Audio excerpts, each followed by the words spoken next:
Bien, Agustina, por recordarnos que estábamos sin grabación. Vamos entonces a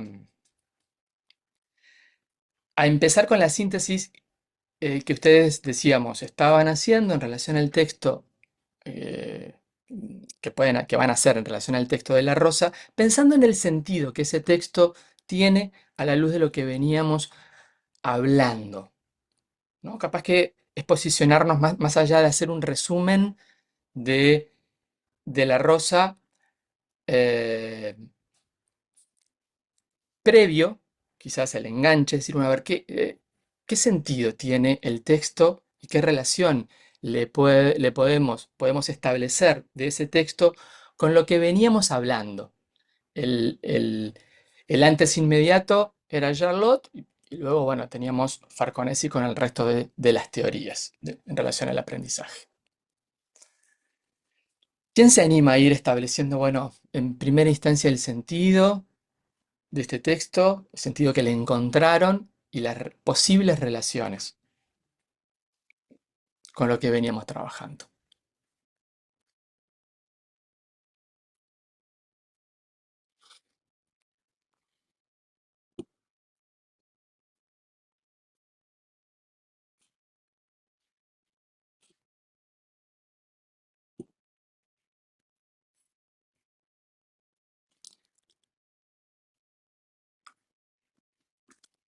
Che, me están dejando pegado. Oh. Ahí va, dale, Estela. Qué malos que son, vendía. Bueno, pensando un poquito en Charlotte, habíamos hablado que aprender era entrar en un conjunto de relaciones, ¿verdad? O Mm, sea que no había saber si no había relación con ese saber. Eso un poco más allá de mm, todo lo que conversamos. Em, La Rosa, en su texto Experiencia y Alteridad a la Educación, habla o plantea el prefijo me, ¿no? O sea, como que todo lo que me pasa a mí. Es como que la experiencia supone un acontecimiento que es el pasar de algo que no soy, que no depende de mí, pero la experiencia es eso que me pasa a mí, ujú, ¿no? Algo así. sí. Eh, es exterior a mí, pero el lugar de la experiencia soy yo. Eh, a ver, Bien. porque tampoco quiero... el- capaz que para contextualizar, él plantea tres principios que son el de alteridad, ¿no? O sea, algo que es diferente a mí, la exterioridad es externo a mí, o sea, está fuera de mí, y la alienación, que sería ajeno a mí y no puede ser mío. Pero él plantea esto del me, la experiencia es eso que me pasó. Ujú. Quiero porque no sé si esto Bien, bien, queda bien, claro. bien, bien. Bien, pero seguro alguien te rescata y Dale, que alguien lo ayude, rescata. please.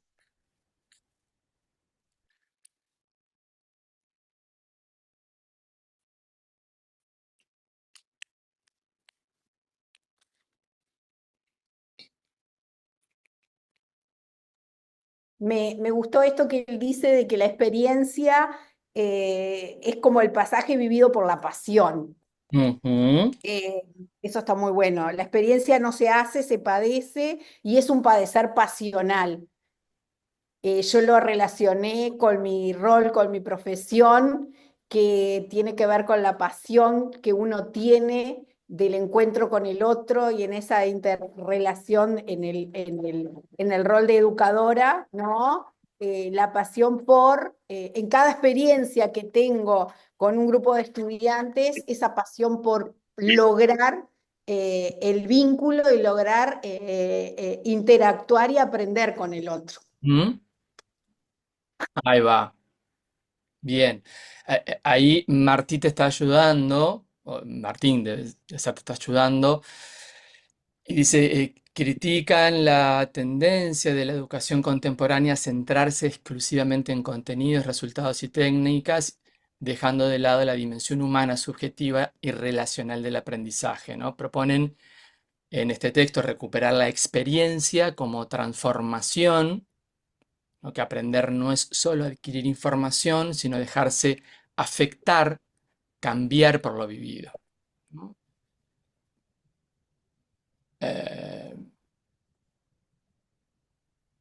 Ahí Priscila creo que venía como de lo de Charlotte antes, esto sobre el saber no existe si no hay una relación del sujeto con el saber, ¿no?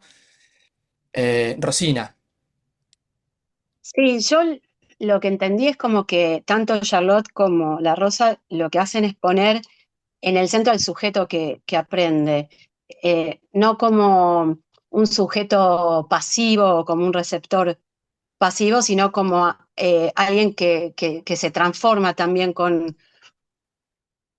ese proceso y construye saberes desde su singularidad.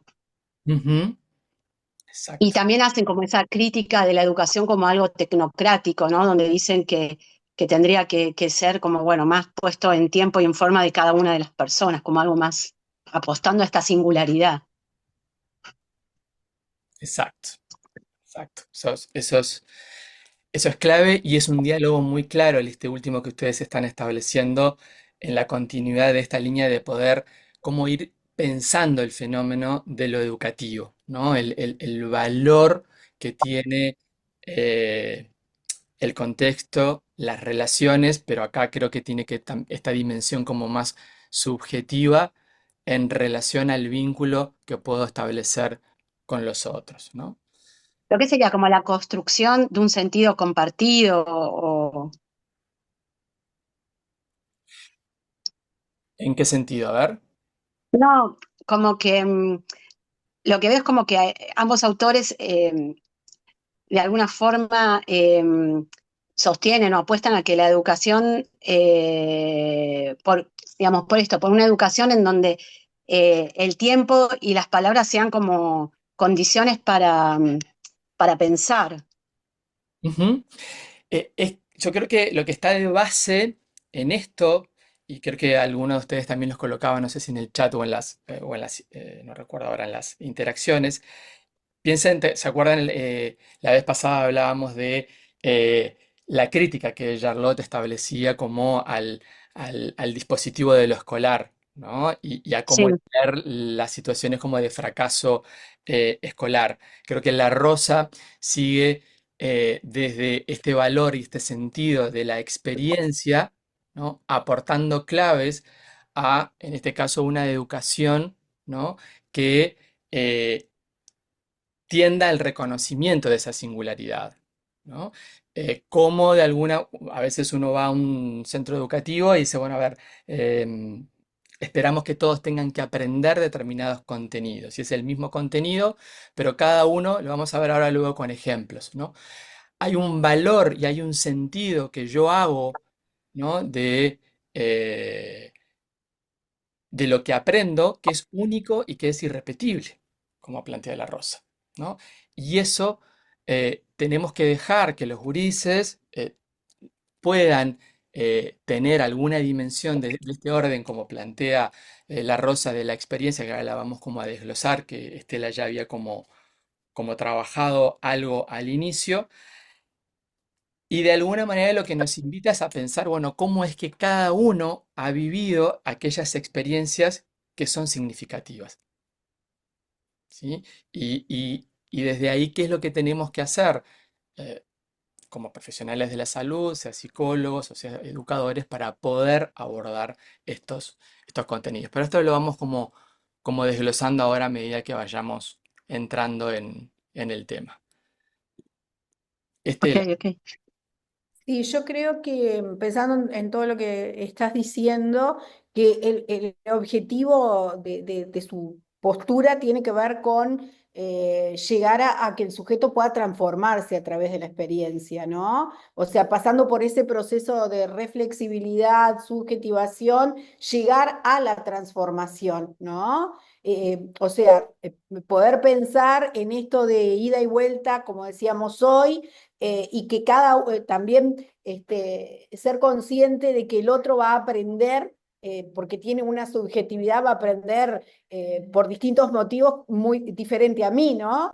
Entonces, porque justamente va a depender del contexto, va a depender de su historia, va a depender de su momento, ¿no? La sensibilidad también juega un rol importante, las emociones, ¿no? Pensándolo desde el rol del psicólogo a futuro, ¿no? Cuántas cosas uno tiene que mirar, tiene que observar, tiene que pensar, tiene que dimensionar en esto de ese encuentro con el otro y con la experiencia, ¿no? Entonces, poder de alguna manera lograr, creo que lo que plantea el autor, esa transformación, el sujeto está abierto a su propia transformación y que cuando el sujeto se transforma por la experiencia, también transforma no solo la parte cognitiva, digamos, sino también la sensibilidad, sus ideas, la palabra, ¿no? Todo esto, por ejemplo, trayéndolo a la clase hoy, luego de haber podido leer un texto, uno tiene otras herramientas para poder, desde el lenguaje técnico, por ejemplo, decir algunas cosas que quizás antes no sabíamos o teníamos una idea, pero no le habíamos puesto nombre. Hoy quizás podemos hablar con otros términos porque la lectura, la literatura nos lo permite. Ujú. Y eso hace, en definitiva, a que estas preguntas que están ahí, gracias Estela, porque va por ahí, eh, esto hace que la experiencia, ¿no? Si yo leo un texto, yo digo, pa, ¿no? Mirá, este texto fue sumamente significativo. Cuando yo entré a la universidad, uno de los primeros textos era de Paulo Freire, Pedagogía del Oprimido, que habíamos leído en el Salón 1 en el viejo edificio. La lectura de ese texto hizo una serie de transformaciones emocionales, cognitivas, en comprender cuestiones de, no sé, una serie de vivencias que generaron, ¿no? Una serie de clics, ¿no? Clics a la hora de transformaciones. Eso hace que de alguna manera estos postulados que dice La Rosa en términos de la experiencia, del aprender, ¿no?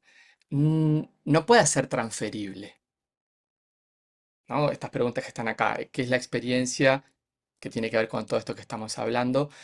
Es subjetiva, ¿no? Es eh, individual, es propia, ¿no?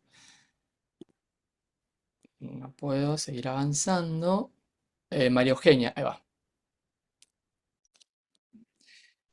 Hola, no, sí que, no sé si yo entendí mal, pero que no era solo, según decía el texto, como leer algo, sino que te atraviese de cierta forma que te haga cambiar algo. No, no me quedó claro si eso de solo leer, ponerle y saber nuevas palabras o algo más en el sentido académico, era lo que quería referir el autor, o más que te haga modificar algo de pensar distinto o cuestionar de cosas. No, no Exacto. solo de, es más, creo que lo decía, tipo, que Ujú. si solo lees y reproducís lo que leíste, no, eso no era el concepto que él quería abarcar. Por eso habla de los principios más adelante, y ese principio de reflexividad y de subjetividad que tiene que ver con qué es lo que hacemos, ¿no? Con el sentido y cómo es que vivimos esa experiencia, ¿no?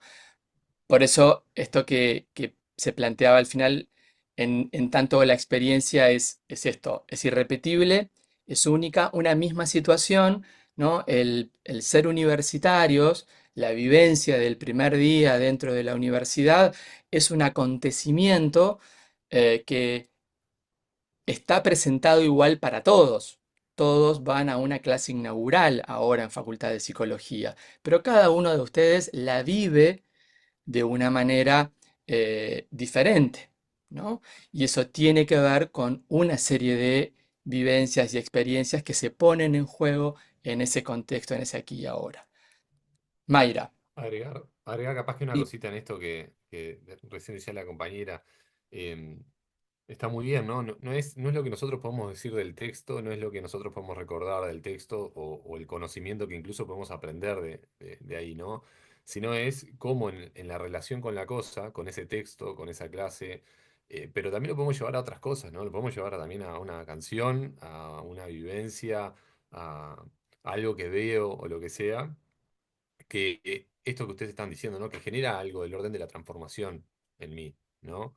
Entonces no tiene, lleva tanto que ver con la capacidad de poder reproducir o poder enunciar lo que uno leyó, lo que uno escuchó, lo que uno vio, sino cómo eso en relación conmigo mismo, conmigo misma, transforma mis relaciones con eso, ¿se entiende? Y eso, esto que es creo que lo que ustedes están diciendo y es simplemente sintetizarlo. Me parece como re importante esta idea de la transformación en la idea de la experiencia de la rosa, ¿no? Perdón ahí que me metí, pero era no, como para excelente. puntualizar, porque me parece que también Sí, ahí en el chat fueron apareciendo cosas, y ahí nomás ahí para va. darle esa síntesis. Después de este PPT que también sintetiza lo que ya ustedes dijeron, lo que les quería mostrar es un par de ejemplos, ¿no? En términos de eh, que no tiene que ver con la lectura, ¿no? Sino que tiene que ver con los tránsitos educativos y cómo, ¿no? Es un texto que creo que es un ejemplo que creo que le va a dar sentido a esto que planteaba La Rosa, pero acá déjenme solamente detenerme en este juego de palabras. Vieron que La Rosa es un texto simple de leer.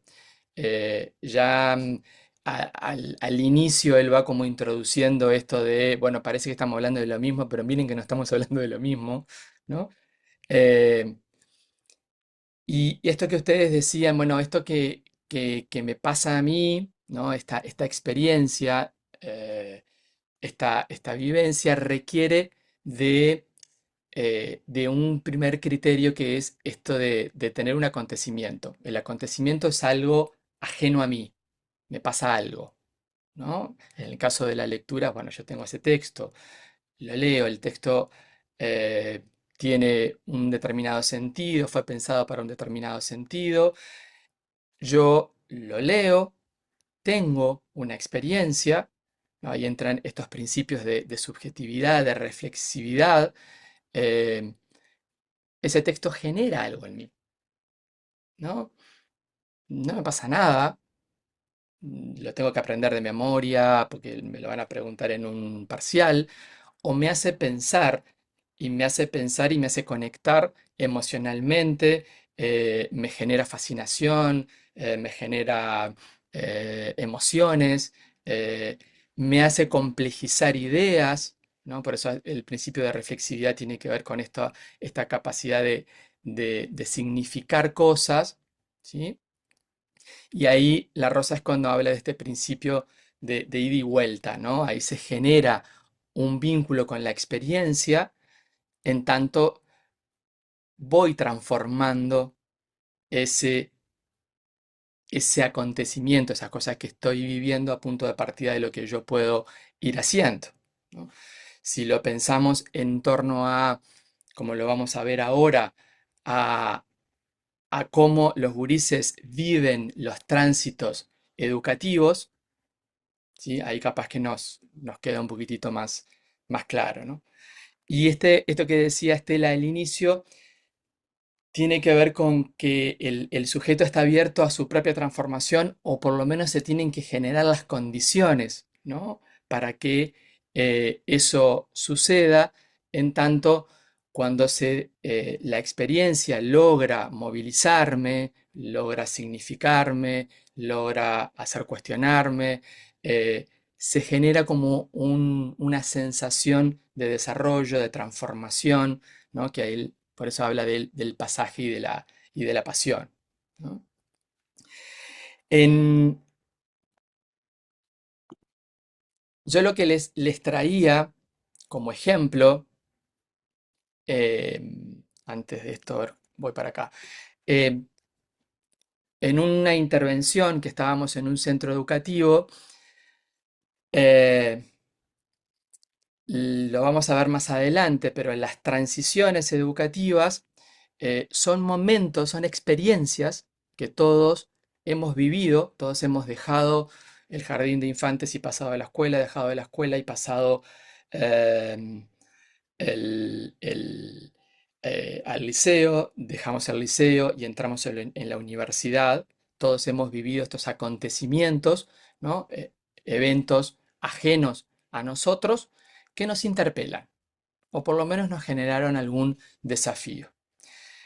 Tomando estos textos, o tomando estos marcos como teóricos de La Rosa y otros autores, decidíamos cómo poder ver cómo,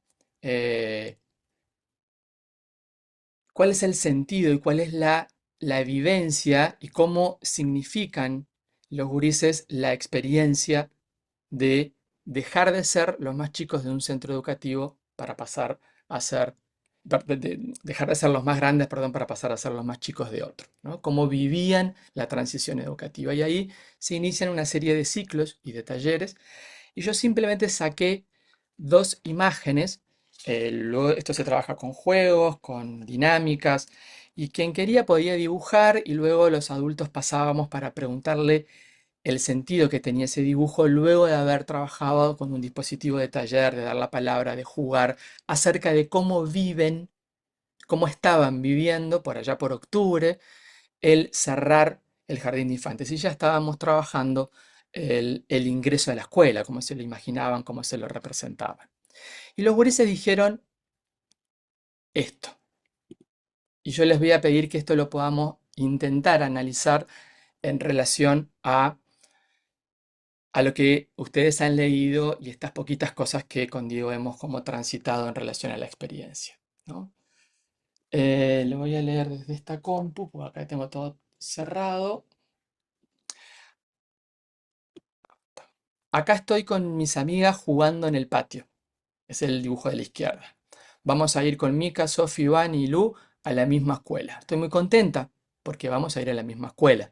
En la escuela de los grandes se aprenden cosas difíciles y nosotras somos mejores amigas y siempre nos ayudamos y defendemos juntas. El dibujo de abajo dice, yo me dibujé en la escuela, estoy triste. La maestra me dejó en la escuela haciendo los deberes y la maestra me está rezongando porque no copié, porque no le hice caso. En la escuela tenés que estudiar mucho, llevas mochilas grandes con rueditas y no hay mucho recreo para jugar. El acontecimiento es el mismo. Están por terminar el jardín.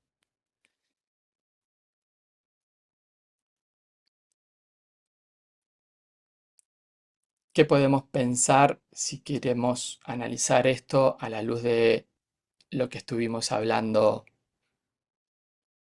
recién de La Rosa?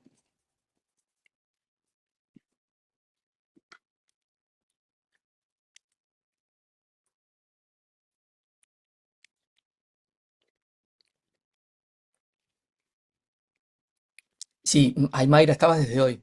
Dale.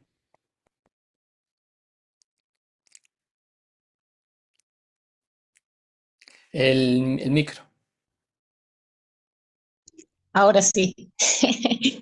Bueno, nada, leyendo lo que presentaba ahí, profe, eh, me da como, claro, es el mismo acontecimiento, pero lo viven de diferente manera porque cada niña tiene su propia, desde sí ya tiene su propia experiencia, sus propias formas de su subjetividad, de cómo se relaciona con sus compañeras, con la escuela y demás. Y después creo que también el entorno, con esto que hablabas de las transiciones, ¿no? Y de cómo pasar de ser el más chico a ser el más grande o a ir a un lugar que me va a generar más responsabilidad, como una lo vive como algo súper difícil y un poco desafiante y como que con miedos. Y del otro lado, al principio, en la primera experiencia que relata la niña, bueno, lo ve como un lugar de encuentro con las amigas que se van a ayudar, que como otro tipo de espacios, siendo el mismo. En realidad, la vivencia que se da dentro de cada uno, esa misma experiencia es diferente en relación con lo que ya contiene cada niña y con supongo que con esto de que cómo me muestran los demás o el entorno es el lugar nuevo, porque también como que va acompañado de todo, de los amigos, de la maestra, de la casa, de cómo uno también, las ideas previas que se va generando de ese lugar nuevo, Ujú, y cómo se relaciona, ¿no? Con esto del aprendizaje también, porque el aprender a, o sea, bueno, esa transición, cómo genera un aprendizaje diferente o una percepción diferente del mismo espacio. ujú. Bien. Carla, no sé si era Carla o Nivia. Hola, ¿qué tal?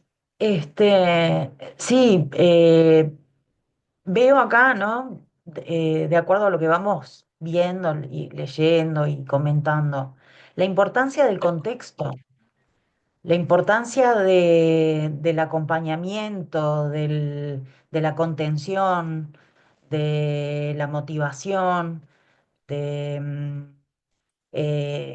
que juega un rol muy importante en el aprendizaje en sí, de esta alegría de transitar otra etapa con esperanza, es totalmente diferente a transitarla con el miedo que Ujú, veo debajo, ¿no? En la figura de abajo. Es como el miedo a cambiar de contexto con una figura de autoridad.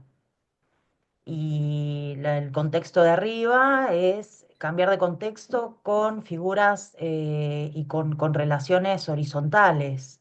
ujú, Totalmente diferente el enfoque que se le da ahí, un enfoque, un contexto de acompañamiento, de iguales, que van a estar juntos, que se acompañan, que se defienden, o sea, es totalmente diferente la apertura al aprendizaje que puede tener el diseño, el dibujo de arriba y de la niña que comenta ujú, a la apertura que puede tener la niña que dibujó abajo, ¿no? Eh, Como muy cerrada, muy hostil, muy eh, temor al cambio, porque va a ser difícil, porque ya arranca con muy cerrada eso, sola, bien. este, la Bien. importancia del contexto Ujú. es muy importante y del Acá, acompañamiento. bien, Carla, impecable.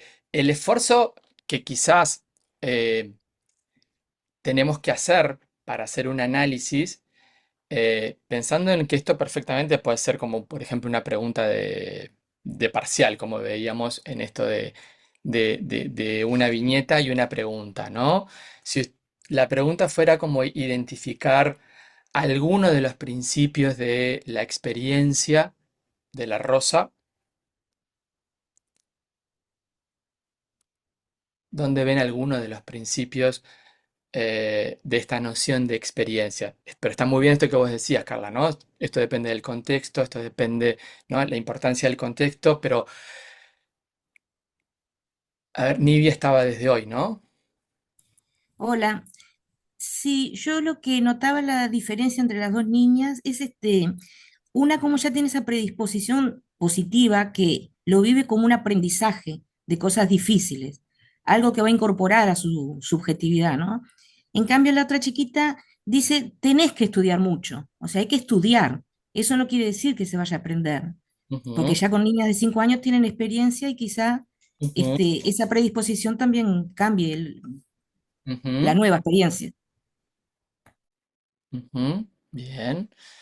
Maite, y hacemos un par Hola, buenos más, Andrea días. y Estela, y cerramos. Así no le tomamos tanto a Diego. ¿Se me Sí, escucha bien? se te escucha bien, Maite. Bueno, mi análisis es bastante simple, pero me pareció que cualquiera de los dos ejemplos fue bastante claro en el hecho de que es una experiencia ajena a ellos, que Sí, no pueden controlarlo, bien. y sin embargo se vieron como atravesados por esa situación. Es algo que les pasó y va a seguir como de largo. Ujú. Y en cada de ellos produce tipo diferentes pensamientos, subjetividades y demás. Y que no es como si fuera en los dos los casos lo mismo, sino como decía la compañera, son contextos muy específicos y por lo tanto genera sentimientos, miedos, pasiones y demás eh, únicos. Bien, bien. Eh, Andrea creo que estaba, después Catalina y cerramos con Estela. Sí. Andrea, No, perdón. A ver si me escuchan, porque no puedo participar, porque dale, estoy con problemas en el dispositivo, he tratado de arreglar, no podía dale. escribir, no sé, ¿me escuchan? Sí, sí, se te escucha. Está, no prendo la cámara por las dudas que se me descompagine todo. No, es un poco con lo que decía la última compañera, como que se ven estos principios eh, en que es algo exterior, algo, un acontecimiento que está fuera de ellos, que no pueden controlar, que es otra cosa diferente, todos estos principios de eso que me pasa. Eh, y después en esto que preguntaba de los principios, la reflexividad, ¿no? De eso que me pasa porque es algo que el sujeto, estos dos niños van hacia ese acontecimiento, esta nueva acontecimiento, experiencia de la transformación, y eso repercute en su subjetividad, hay un cambio, va y viene, me genera un cambio ahí mismo. Excel- Y Perdón, Andrea, excelente porque vas muy bien rumbeada. ¿Dónde ves ese último principio? Vos decías, bueno, vemos lo de acontecimiento porque es algo externo a ellas, porque es salir del jardín.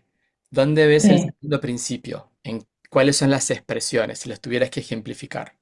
no tengo la diapositiva ahí para leerla, ¿cómo la veo? Para ¿No la ves? acá. Ahí.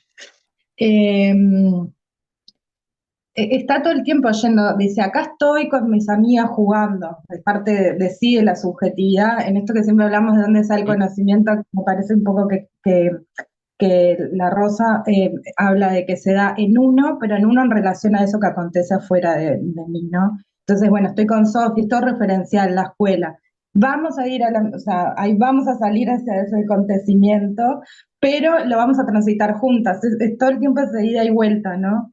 Ujú, Y en el otro también, estoy triste, soy yo, que hay un otro que es la escuela, los deberes, todo eso a lo que me enfrento, pero yo no copié, no hice caso, hay mochilas, o sea, tengo que llevar mochilas grandes, que está todo, en los dos discursos están contraponiendo eso nuevo a lo que van a ir y cómo sienten que lo van a atravesar o con qué herramientas tienen para ujú, atravesarlo, que es ida y vuelta. Y después de lo de la pasa, que es la pasión, digamos, eh, veo el principio de pasaje, que tiene que ver como, sobre todo en el segundo, como el del peligro, ¿no? El pasaje como eh, acontecimiento transformador en cuanto a que hay un peligro que puedo conquistar o no. En el primero se ve más el principio por ahí de pasión, no tan de padecer, no de dolor, sí, como de, bueno, vamos a atravesarlo juntas, estamos en esta. Sí, ujú. eso Bien, yo. bien, excelente, bien, impecable. Catalina, Bueno, sí, yo agregando un poco a lo que decía Andrea para no repetir, yo también del principio de subjetividad lo que veía es como esta idea de que la experiencia sí es en el colegio, pero en realidad en este momento como que, o sea, se toma la experiencia como de ella, esto que decía que el lugar de la experiencia es ella y por eso como todo lo que le pasa y todo es tan diferente entre las dos cuando físicamente es el mismo lugar, pero el tema es que la experiencia no es el lugar físico, sino como el sujeto. Y como esto de también el sujeto, como en el texto hablaba, de que es abierto, sensible, vulnerable, como que está expuesto a todo eso de afuera. Y también asociándolo como al principio de transformación, esta idea de que, bueno, que yo me enfrento a todo esto y me abro a todo esto y eso me mueve, me transforma y genera algo también como en mí. O sea, que no es como externo, sino que eso como se refleja y es como esa ida y vuelta que también hablaba en el principio de reflexividad. exacto. Excelente. Débora, vos querías Y cerramos por acá las intervenciones con Débora. ¿Vos querías agregar algo diferente? Ya estaba todo. Buenas, sí, yo me sumé a lo último, nada más como para agregar algo que vi que no comentaron las compañeras, que dicho sea de paso, estoy re de acuerdo con el principio de pasaje, de subjetividad y de transformación. Automáticamente cuando leí estas dos viñetas, digamos, sobre todo al tratarse de niños, que son los que lo están diciendo, lo relacioné con una parte del texto que habla de que la experiencia tiene que ver también con lo que uno no sabe, con el límite de lo que ya conoces y la finitud de eso, ¿no? Entonces, tiene que ver con el no poder decir o con el límite de lo que ya sabemos decir, que si, por ejemplo, en el segundo caso del niño de 5 años, como que está describiendo que a su alrededor lo que pasó ese día no fue positivo y no sabe cómo más expresarlo, digamos. Entonces es como, bueno, hoy me rezongó la maestra, me caí en el recreo, o tipo todo como lo negativo que hace la referencia, o al menos yo lo interpreto así, a que no se espera que nada bueno venga. Por eso lo pone triste, y es el no poder decir que no sabe qué es lo que va a venir, ¿no? Porque uno lo piensa así siendo adulto y teniendo las herramientas, pero como niño obviamente lo tendés como a referenciar de otras maneras y es nuestro deber interpretarlo. Entonces, nada, eso, como el límite de lo que además se puede pensar también, porque claramente sus capacidades van hasta lo que él puede demostrar, que en este caso es eso, ¿no? Hay que llevar mochilas grandes, no hay mucho recreo para jugar, es como todo lo que ya no voy a tener, que disfruto acá y no sé si va a haber algo nuevo. Ujú. Nada, era eso nomás. Excelente, excelente. Y hicieron como un muy buen análisis en este desafío que es esto de, bueno, pensemos la teoría a través de ejemplos, ¿no? Yo creo que acá, en esto que ustedes fueron como identificando este principio de reflexividad y subjetividad, tiene que ver con estas dimensiones de qué cosas le generan, ¿no? A estos niños y niñas, que dio la casualidad que eran todas niñas, los ejemplos que elegimos de cómo estaban viviendo esa experiencia que no había todavía transcurrido, o sea, todavía no vivieron. Estamos hablando de un plano de subjetivo, de representaciones, de miedos, de expectativas, ¿no?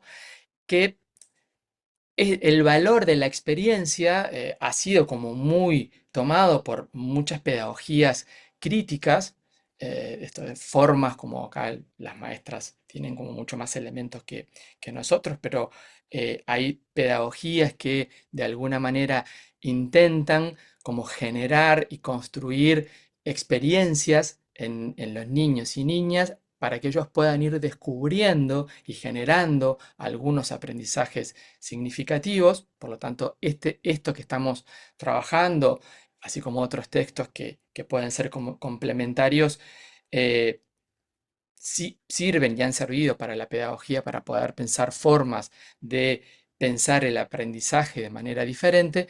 Y también en la psicología nos sirve y sabemos cómo, en este caso, qué es lo que tenemos que hacer, o por eso hacemos esto de brindar un, trabajar en dispositivos de intervención para que la palabra emerja, para que la experiencia se exprese, para que en este caso la experiencia o la vivencia que se está teniendo sobre una experiencia actual y futura tenga la posibilidad de ser hablada, eh, representada, dibujada, hablada en el sentido más amplio de las capacidades de los gurises, a los efectos de poder trabajar, ¿no? Y poder, como decía la Rosa, eh, toda experiencia nos genera estos elementos de ida y vuelta.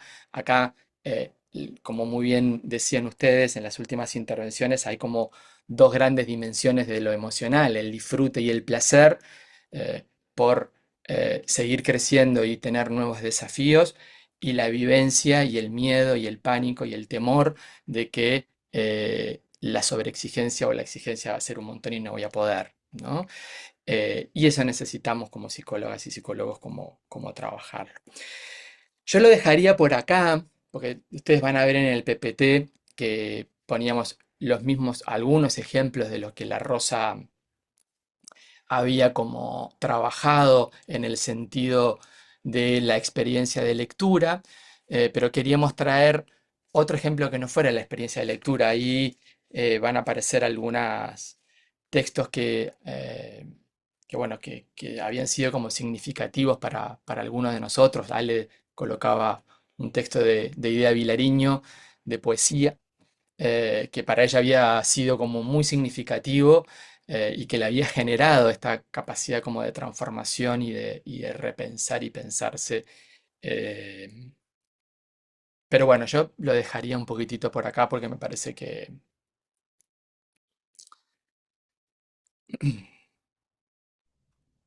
así no le robamos más tiempo a Diego. El chat quedó. Vamos. No, el chat, bueno, fue un ejercicio interesante.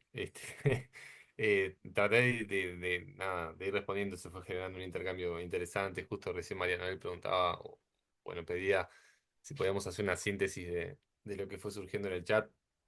Nada, yo creo que a modo así como general se fueron planteando, me parece, como algunas articulaciones entre los diferentes principios y estas viñetas. Aparecía mucho, bueno, esta idea de la exterioridad, de la pasión, ¿no? De la transformación. Y fundamentalmente algo que creo que es lo que también fui escuchando en las intervenciones, esto de la singularidad de las experiencias, ¿no? Esto de que frente a una misma situación, nada, los niños, las niñas, las personas, en realidad tenemos después una vivencia muy particular de eso, ¿no? De nuevo, en algunos puede ser una experiencia súper transformadora. Ponían el ejemplo del campamento de sexto, por ahí traía una compañera. Dice, bueno, frente a esa situación del campamento, quizá para muchos niños y niñas fue tremendamente transformador y movilizador, y quizá para otros y para otras no lo fue, y fue quizá algo que quedó, digamos, sí en el plano de la vivencia, pero quizá no tanto en el plano de la experiencia como lo trae la Rosa, ¿no? En esta idea de diferenciar la vivencia como quizá esas cosas que van pasando en la vida de la experiencia en este sentido más de la transformación. Esto, insistimos, ¿no? Creo que lo que nos deja es que frente a las situaciones, cada persona lo vive de una manera diferente. Ese es como lo central, y después cuando lo llevamos al ámbito educativo, bueno, lo pensamos en relación al aprendizaje, ¿no? Bueno, frente a las diferentes situaciones a las que nos enfrentamos de, de, de aprendizaje, no todos en realidad tenemos la misma experiencia justamente, ¿no? Algunos nos transforma y leemos un texto y nos reatraviesa, como esto que decía recién Darío. Bueno, Ale trajo el texto de Ava y capaz que yo lo leo y a mí no me genera esa transformación tan grande.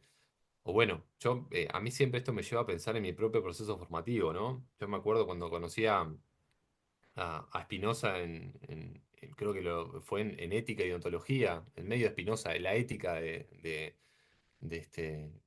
o sea, el medio de Spinoza es Deleuze hablando sobre la ética de Spinoza. Impresionante. Y para mí fue un texto que me permitió pensar cosas que antes no pensaba, me permitió articular cosas que antes las tenía como por ahí dispersas, y me permitió pensar algo que antes no pensaba, ¿no? Y bueno, capaz que para otros, para otras, no fue esa experiencia de esa manera, ¿no? Mejor dicho, esa situación de esa lectura no devino en esa experiencia, mejor dicho, ¿verdad? Bueno, buenísimo, Impecable, estamos en Diego. tema. Impecable. Estamos en tema. Este, vamos arriba. Débora quedó con la mano levantada. No sé si igual querías decir algo más, Débora. Tenemos flexibilidad. Uy, Bien, no, no, bueno. no, perdón, perdón, perdón. No, no. Arriba. Espectacular, gracias. Bueno, vamos arriba. En esto, hoy el texto que tenemos para trabajar y el tema con el que vamos a seguir, eh, yo creo que lo acabo de sentir así en carne viva, porque Eh, no sé bueno, habrán leído el texto, pero ya vamos spoileando un poquito. Vamos a hablar de subjetividad mediática y pedagógica, y en particular de subjetividad mediática. Tiene esta cosa de estar con mil pestañas abiertas, ¿no? Escuchando, tratando, porque ahora mismo está pasando, estoy hablando y aparecen los cartelitos de que alguien quiere entrar, preguntas en el chat, me suena el WhatsApp por el auricular, en fin, nada, muchos estímulos en la vuelta. Como imagino ustedes también, que están tratando de estar acá y al mismo tiempo muchos quizás en sus casas o bueno, hasta acá, quizás están en sus trabajos o moviéndose por algún lugar de nuestro país, tratando de, bueno, de estar en un lado o estar en varios y hacer algo con eso, ¿no? Así que bueno, eh, nada, por ahí vamos a andar hoy y creo que eh, el Zoom, más que cualquier otra cosa, nos va a ayudar a pensar este texto que me parece que es muy rico. Eh, ¿Lo pudieron leer antes de empezar a compartir pantalla y eso? Por ahí veo como Sí, caras, o sea, cabezas moviéndose, de que sí, por Raquel. ahí va Mm. el chat, también lo seguimos, así que, Lorena bien, también, lo pudieron leer. tal cual. El Perfecto. de, el de subjetividad mediática y pedagógica de Corea. Ahí va. Estamos hablando de eso, que en realidad, aclarar, es parte, digamos, de un libro y en realidad específicamente dentro de lo que es pedagogía el aburrido, ¿no? O sea, es parte de un libro más grande que trabaja un montón de cosas, que por supuesto que recomendamos que lo lean si es que se cuelgan, porque es difícil, no sé si les viene pasando eso, ¿no? Pero es difícil a veces como agarrar un capítulo de un libro, de un tema, ¿no? Si uno agarra como la mamushka, en realidad se termina quedando como con el más chiquito, pero en realidad nos perdimos en ese trajín, eh, como los marcos en los cuales se inscribe ese capítulo que parece largo, como por ahí aparece Mar que dice los textos son largos, pero en realidad, claro, son chicos o son cortos en relación bueno, al libro, pero en relación también al tema, ¿no? De hecho, les pregunto como para ir activando ahí como conocimientos previos. ¿Algo de lo que leyeron por ahí les lo vincularon o lo lograron como anudar con algún texto trabajado en PCA o trabajado vamos a abrir un poquito más, trabajados también en la facultad? ¿Les resonó? O sea, ¿tuvieron ahí un enganche? Dale, Carla.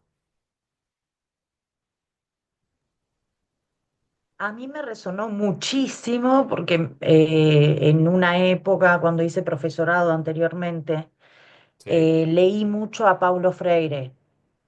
ahí va. Entonces, y me enamoré de Paulo Freire. Entonces, es como articulé un montón con él. Un montón Bien. articulé. De todos los textos, en realidad. Porque Ujú. tiene muchos puntos que tocan lo que dijo Paulo. Bien. Así que Carla lo vinculó ahí con Paulo Freire, entiendo con algo esto de la subjetividad pedagógica, asumo y voy también Sí. spoileando y vinculando cosas, perfecto. ¿Quién más lo logró pensar con algún autor, algún texto ya trabajado en facultad? O bueno, como decía Carla, vinculado a otras también este, por otros espacios que hayan transitado. Se escucha muy bajo. Sí. Ah, Ah, sí, pero yo te escucho ¿sí? bien. No sé, capaz que tenés el parlante bajo, No Dimpa. Yo sé cómo sí, profe, le resolverlo. escucho medio bajo. A ver, dame un toque, a ver. A ver ahí. Hola, Sí, hola. hay ¿Mejor? mucho más Está. alto. Perfecto. Bueno, Perfecto. en los auriculares. Bien. Ahora sí, listo. Bueno, gracias no, a ustedes por avisarme. Si no, íbamos a estar complicada la cosa. Bueno, ¿qué más decían por ahí? ¿Algún otro texto o algún otro tema con lo que lo hayan logrado asociar? A mí hay como, me consta porque sé que lo trabajamos en facultad, pero de articulación de saberes, ¿no? ¿No engancharon con nada de articulación de saberes o le estoy pifiando demasiado? Cuéntenme,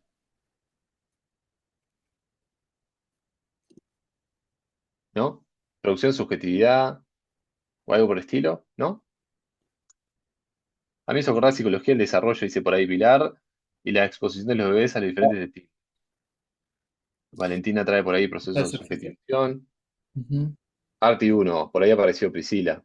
Bueno, está bien, había algo ahí, ¿no? Digo, creo que de hecho articulación de saberes uno es el tema, ¿no? Producción, subjetividad. Digo, porque fíjense, pedagogía el aburrido es, está, pero ¿qué tiene que ver ese título con la subjetividad? ¿Y por qué estamos hablando de subjetividad? Porque de hecho lo que más habla el texto es de subjetividad, que bueno, ni que hablar que tiene que ver con la pedagogía, pero bien, la fábrica, mirá, Veradi, la fábrica de infelicidad, de la infelicidad, ahí va. Bueno, bien. algo resonaba, entonces por ahí algo con alguna cosa previa eh, lo pudieron pensar. Y porque además creo que, como hace un ratito, ¿no? Hablamos de experiencia y vieron que son como términos que, que los usa todo el mundo, ¿no? O sea, que es como parte, lo usa Doña María, mi vecina, cuando hablamos con un amigo, una amiga, empezamos a hablar y a veces eso, decimos la experiencia y ahora, por ejemplo, si para usted fue transformador, de hecho, el haber leído ese libro, cuando hoy hablen de la experiencia, cuando a partir de ahora hablen de la experiencia, ya no va a ser lo mismo. Y pasa algo similar, me parece, con esto, con este texto y con esta temática, que tiene que ver, bueno, con la subjetividad, pero también con diferentes tipos de subjetividad que engloban una serie de características, ¿no? ¿A alguno le ha pasado eso bueno, cuando encuentra un concepto o esto que estamos hablando, algo que me permite pensar algo diferente, ya ese término ya no vuelve a significar lo mismo para mí? Relacionado con el flujo de información y con el hecho de estar, ahí va, perfecto, ahí Joana lo traía en este vínculo. No sé, Bauman ya lo llegaron a leer también, la modernidad líquida, todo eso, ¿no? ¿Todavía no? Sí, veo a Mónica que mueve así como la cabeza que sí, ok, perfecto. Bueno, de nuevo, hay mucha gente hablando sobre esto de los múltiples flujos de información, de esta cosa que estamos atomizados de estímulos, ¿no? Pero bueno, acá lo que hace Corea, fíjense, y para mí no es menor esto, ¿eh? ¿Vieron en qué año se escribió este capítulo, este libro?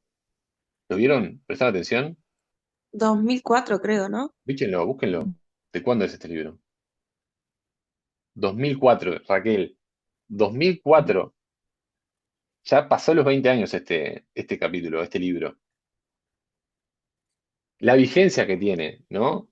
Me parece esto que traía Cristina Corea, que, ¿saben Cristina Corea quién era o qué estudió, qué hizo?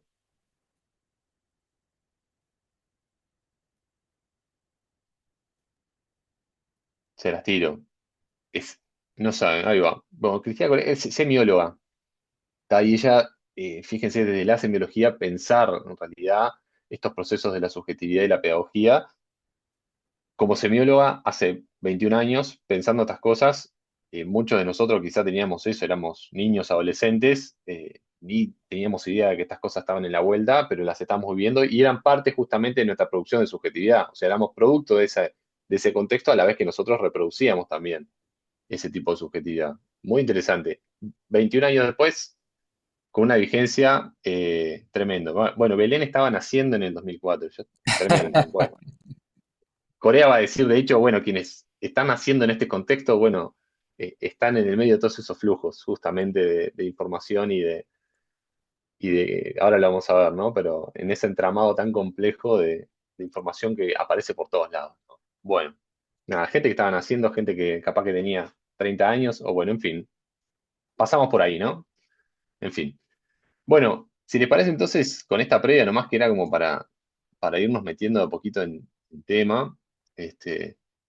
Yo traje algunas nada, diapositivas para compartir, pero la clave, para quienes me conocen y bueno, para quien no, ya se los anticipo, es poder ir intercambiando y charlando sobre todo esto, ¿sí? Yo voy a tratar de estar también atento al chat, sé que Darío va a estar muy atento Sí, ahí, yo ya estoy acá. este, pero bueno, también voy a tratar de mirarlo. Jorge, por ejemplo, ahí decía, arte y una con producción de subjetividad, Foucault, Papalino Freire, en referencial, Guattari, ahí va, mirá los enganches ahí que metió, tremendo.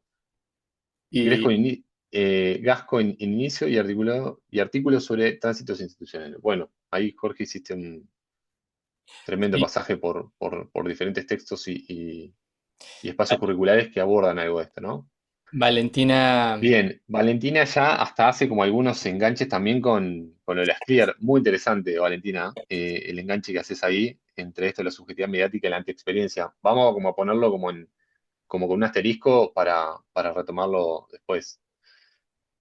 Bien, bueno, vamos arriba. Decíamos entonces, Cristina Corea escribió este libro se escribió junto con Ignacio Lokovich en el 2004, 21 años después. decíamos, o por lo menos para mí, tiene una vigencia sin igual. Y creo de hecho que si hoy vuelve a escribir este capítulo, Cristina, con esto de los celulares y los smartphones y la inteligencia artificial, se volvería loca. O sea, no sé cómo lograría poner todo esto de nuevo, o más ejemplos, ¿no? Porque capaz que es eso, son más ejemplos dentro de algo que escribió, que si se recuerda en el texto, lo vincula mucho con la tele y como con cuestiones como que ya parecen vintage a esta altura, ¿no? Bueno, vamos arriba.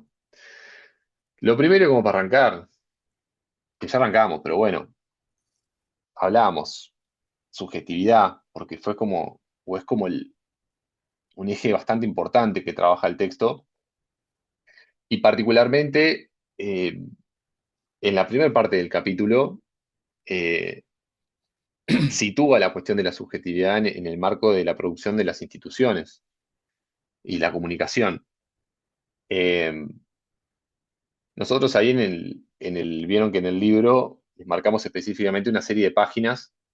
Yo les recomendaría que arranquen a leer desde el principio del capítulo y no desde, o sea, lo que va a ir, como quien dice, en esta diferenciación, lo que va siempre para el parcial, bueno, sí, lo que preguntamos es lo que está entre las páginas marcadas, pero lean un poquito de antes, lean el principio del capítulo, que da un contexto y un marco muy importante para pensar todo lo que viene después. Eh, Decíamos, entonces les preguntaba, mejor dicho, ¿qué es la subjetividad? ¿Qué, qué pueden decir de esto? ¿Qué podemos compartir de esto?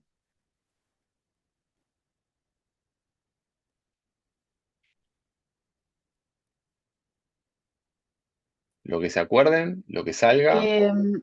Yo podría decir que es una forma de ser y estar. Para que eh, tengo alguien como usuario de Zoom que está hablando, la compañera, y no te estamos escuchando. Paola, O yo no te estoy escuchando. Paola, no sé Sí, si se escucha ahora. No, sí. Capaz que es un tema tuyo ahí. Yo no acá lo soy estoy yo. Ah, escuchando. Sí. eh, no sé si se escucha ahora, ¿no? Soy yo sí, entonces, para. sí, No sé sos qué vos pasó. ahí. Dame un segundito. A vos te estamos escuchando bien, Diego. Sí. A mí no. Sí, sí, también. Está. Es una forma de ser y estar con el mundo. Pero a ver si eh, Diego te está registrando. Vos, Diego, nos estás escuchando. sí, A ver, porque así. Ustedes a mí me escuchan, pero yo no Sí. los oigo a sí. ustedes. Ok, bien. O sea, es una clase ideal, está bien. Ahí. Ahora sí, perdón. Perdón. No sé qué dijo la compañera. No, Nada, que es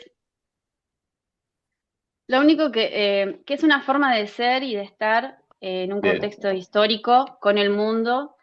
eh, y eso es más o menos lo que tengo. excelente. ¿Cómo es tu nombre? Paola. Paola, ahí va. Esto que decía Paola, Paola leyó y retomó ahí algunos puntos bien importantes del texto. Sí, ahora los vamos a retomar tal cual, Paola. Tiene que ver con formas de ser, estar y sentir en el mundo con otros, ¿verdad? También.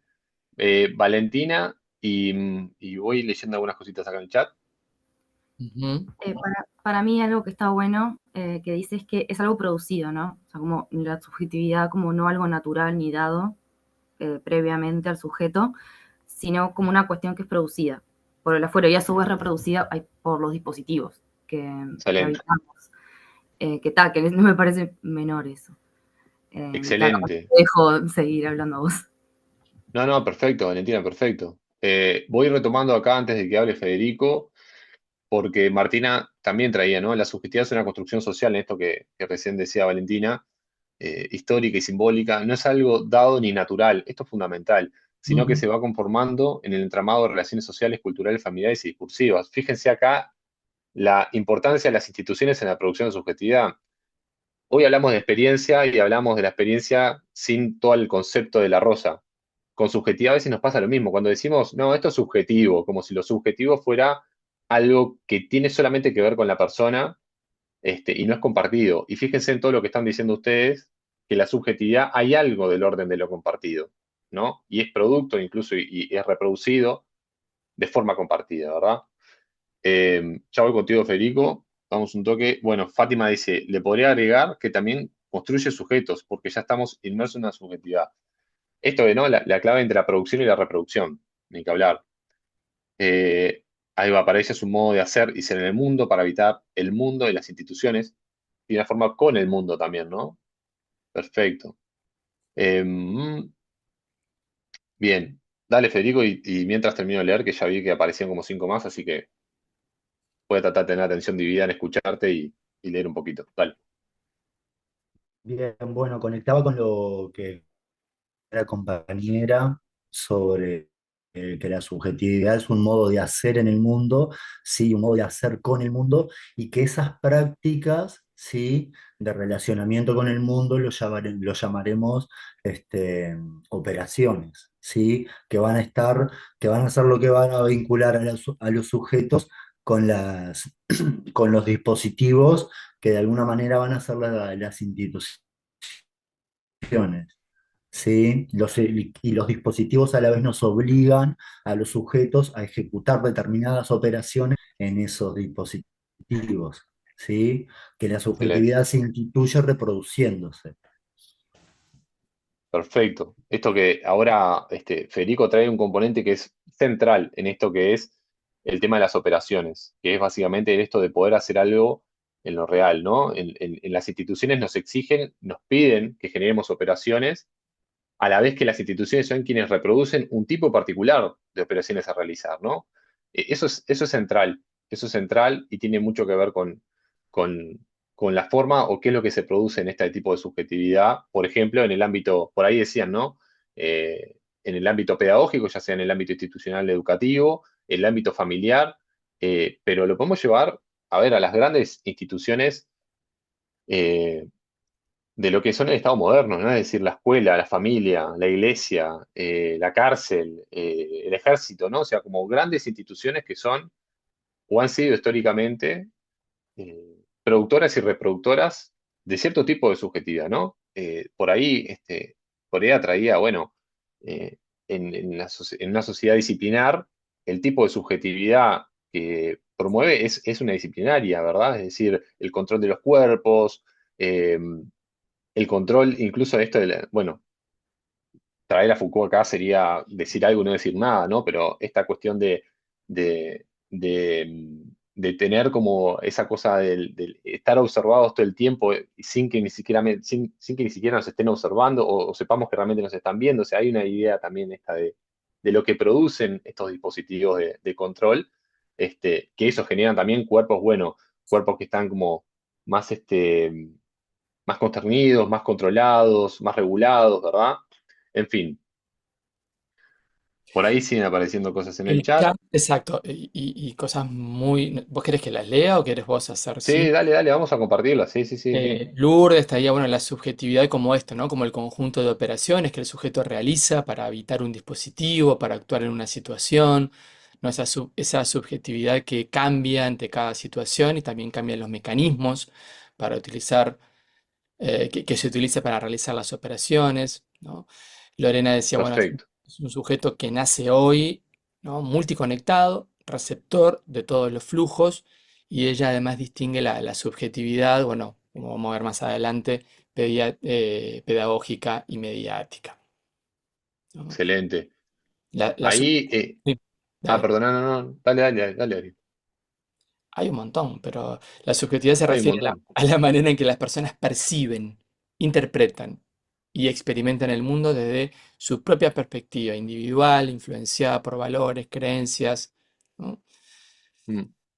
Bien, perfecto. Es el sujeto que nace hoy y también el sujeto que hoy atraviesa, ¿no? O sea, nosotros, digamos, o sea, la compañía que nació en el 2004, pero también lo que nacimos en la década del 90, el 80, en fin, quienes estamos hoy estamos atravesados por todo esto, este, y difícilmente escapemos, ¿no? O sea, es como súper difícil. De hecho, una de las cosas que va a plantear Corea es que hay que hacer un ejercicio bastante importante para parar ese flujo tan importante de información en el cual estamos eh, sometidos y no solo sometidos en el que estamos y también que producimos, porque nosotros somos parte de ese flujo y también los que generamos todo ese desencadene de información. Mayra estaba por ahí con la mano levantada y volvemos un toque a la presentación.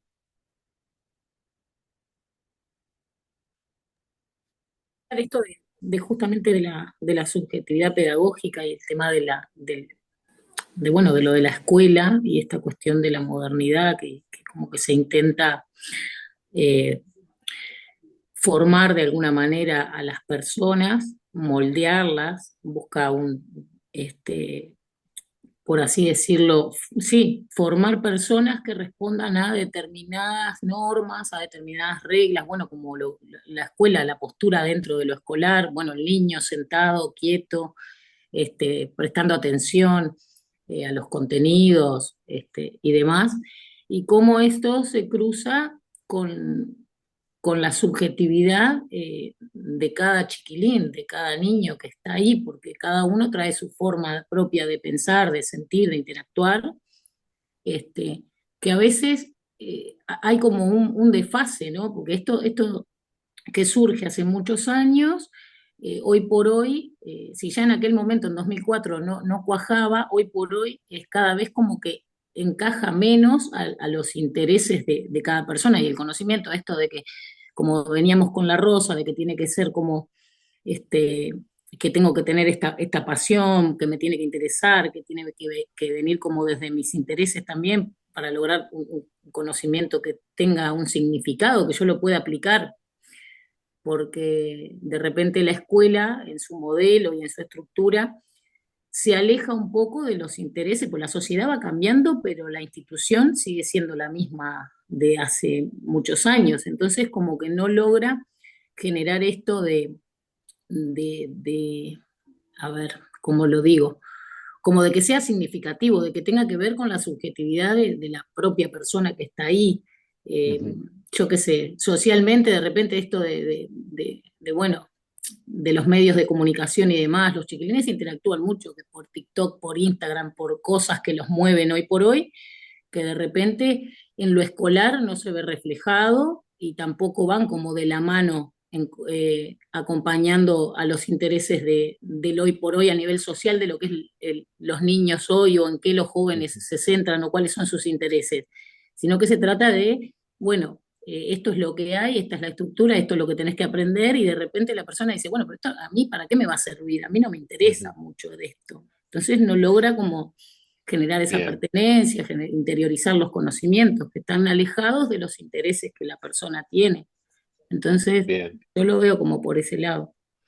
Bien, esto que vos decís, Mayra, si bien hay algo que es como anacrónico de las instituciones, porque siguen siendo las mismas que hace cientos y pico de años, eh, sí hay algo que va a plantear Corea y varios autores, no solamente ellos, bueno, la sociología crítica también le ha dado como un lugar bastante importante, la filosofía de la educación, en fin, desde varias disciplinas, que tiene que ver con esto de, si bien como estos muros siguen existiendo y seguimos reproduciendo una cantidad de lógicas, como bueno esto, ¿no? Los formatos, en fin, eh, hay algo del orden de lo que las instituciones producían que actualmente no están pudiendo, ¿verdad? Y ahí hay un punto central en algo que trabaja, en el libro todo se trabaja, y en este capítulo en particular como que lo desliza, ¿no? Algo del desfondamiento de las instituciones, en definitiva, ¿no? La lógica del galpón, esto es algo que trabaja Leós, otra autora, pero que habla, ¿no? La lógica del galpón, es decir, está como esa estructura, ¿no?